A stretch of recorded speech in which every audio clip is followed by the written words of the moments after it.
కేంద్ర ప్రభుత్వం ప్రతిపాదించిన నరసాపురం, కోటిపల్లి, కాకినాడ కొత్త రైల్వే మార్గాన్ని అంతర్వేది వరకు పొడిగించాలని కోరుతూ గోదావరి జిల్లాల రైల్వే ప్యాసింజర్స్ అసోసియేషన్ సభ్యులు విజయవాడ డీఆర్ఎం కార్యాలయాన్ని కలిసి విజ్ఞప్తి చేశారు. ఈ రైల్వే మార్గం అమలులోకి వస్తే ఎన్టీఆర్ జిల్లా, మచిలీపట్నం, నరసాపురం, డాక్టర్ బిఆర్ అంబేద్కర్ కోనసీమ జిల్లా మరియు కాకినాడ జిల్లాల ప్రజలకు భారీగా ప్రయోజనం కలుగుతుందని వారు తెలిపారు.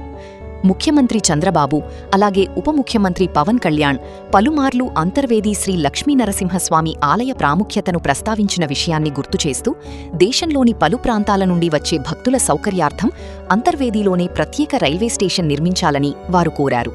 బ్రిటిష్ కాలం నుంచి స్థానికులు ఈ రైల్వే అనుసంధానంపై ఆశలు పెట్టుకున్నారని పేర్కొన్నారు.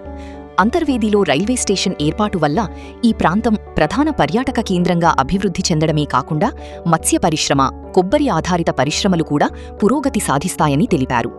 భక్తులకు ప్రయాణం సౌకర్యవంతంగా మారి తీర్థయాత్రలు పెరుగుతాయని, లక్షలాది మందికి రవాణా సౌకర్యం మెరుగుపడుతుందని పేర్కొన్నారు. రాబోయే గోదావరి పుష్కరాల సమయంలో కూడా ఈ రైల్వే మార్గం ఎంతో ఉపయోగకరంగా ఉంటుందని అభిప్రాయపడ్డారు.